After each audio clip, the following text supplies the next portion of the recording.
ನಮಸ್ತೆ ವೀಕ್ಷಕರೇ, ಮೆಂಡು ನ್ಯೂಸ್ ನೆಟ್ವರ್ಕ್ಗೆ ಸ್ವಾಗತ. ನಾನು ನಿಮ್ಮ ದಿವ್ಯಾ. ಇವತ್ತಿನ ಟಾಪ್ 5 ನ್ಯೂಸ್ಗೆ ಸ್ವಾಗತ. ಸರ್ಕಾರಿ ಗುತ್ತಿಗೆಯಲ್ಲಿ ಮುಸ್ಲಿಮರಿಗೆ ಶೇಕಡಾ 4% ಮೀಸಲಾತಿ. ವಿಪಕ್ಷಗಳ ವಿರೋಧದ ನಡುವೆಯೂ ಸಚಿವ ಸಂಪುಟ ಗ್ರೀನ್ ಸಿಗ್ನಲ್.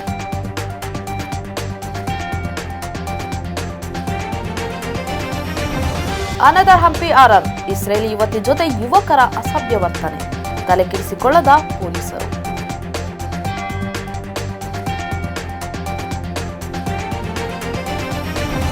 ಬೆಂಗಳೂರಿನಲ್ಲಿ ಕಸ ವಿಲೇವಾರಿ ದೊಡ್ಡ ಮಾಫಿಯಾ ಆಗಿದ್ದು, ಶಾಸಕರೇ ಬ್ಲಾಕ್ ಮೇಲ್ ಮಾಡುತ್ತಿದ್ದಾರೆ.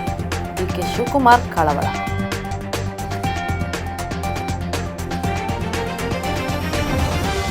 ಒಂದು ರಾಷ್ಟ್ರ ಒಂದು ಚುನಾವಣೆಯಿಂದ ಕಡಿಮೆ ಖರ್ಚು, ಅಭಿವೃದ್ಧಿ ಹೆಚ್ಚು, ಅಣ್ಣಾಮಲೈ.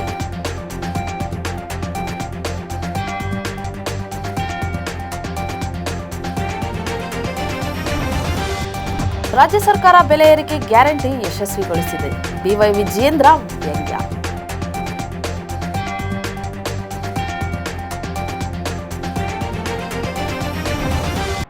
ಇದಾಗಿತ್ತು ಈ ಕ್ಷಣದ ಟಾಪ್ 5 ನ್ಯೂಸ್ಗಳು. ನಿರಂತರ ಸುದ್ದಿಗಾಗಿ ನೋಡ್ತಾ ಇರಿ ಮೆಂಡು ನ್ಯೂಸ್ ನೆಟ್ವರ್ಕ್. ಮೆಂಡು ನ್ಯೂಸ್ ನೆಟ್ವರ್ಕ್, ಸತ್ಯದ ಕನ್ನಡಿ.